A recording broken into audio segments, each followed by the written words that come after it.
I'm curious about the economics of this, because once you have a satellite in space, every Otter will have its own life expectancy. It's going to be scooting around doing things.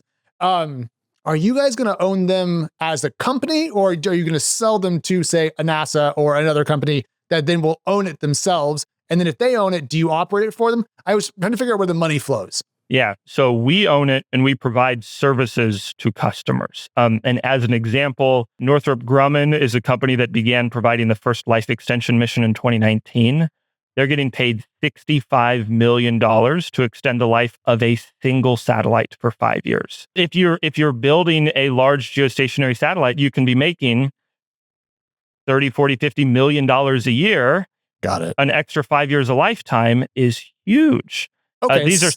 Yeah. And so if we provide those services and we do so at a cost point that is less than that, we can build a good and sustainable business. You know, Amazon, Jeff Bezos always said that your margin is my opportunity.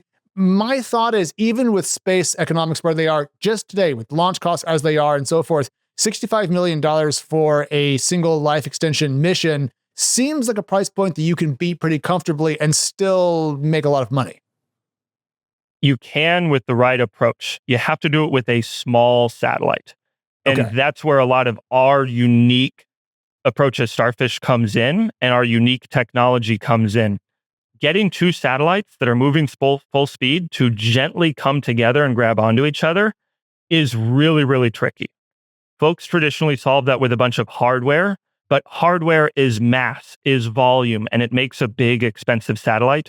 We focus on solving the problems with software that can dock much simpler satellites to be able to do these missions at a price point that closes the business case. So this is kind of the 3 points to the Otter project. Cephalopod, which is your autonomous guidance and control software. Then the Nautilus, which looks like a big suction cup, as far as I can tell. And then I actually don't know how to pronounce the other word, cetacean? The cetacean, which Cetacean. You wouldn't know unless you've been thinking about whales a lot recently. Well, I've read that word hundreds of times. I never had to say it out loud until right now. And I looked down on my notes and I went, crap, I don't know how to say that. Anyways, other having to do with whales, other having to do with squids, and then Nautilus, of course, is a famous, yeah. So those are the 3 components that come together to make this happen. How hard was it to write code to get these 2 satellites moving, 3 to 8 kilometers a second up there to come together?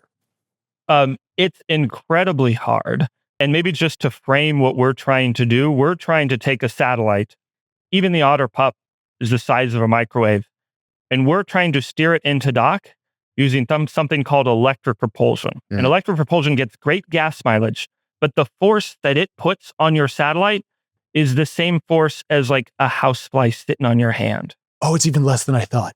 And so we are steering our satellite through space to go dock with another satellite by like strategically putting a housefly on one side or the other at different times. Is that effective because drag is so low in orbit? Because if you think about this, like that wouldn't work in a higher drag environment. Yeah, so we do have to do some things to account for drag, even in space, because the forces are so low. And you have to account for the pressure that the sun puts on you just from its like photons and other particles. So what? The solar wind. Yes, yeah. So we have to account for all of that. But then you have to predict the orbit dynamics like very precisely, very well in advance.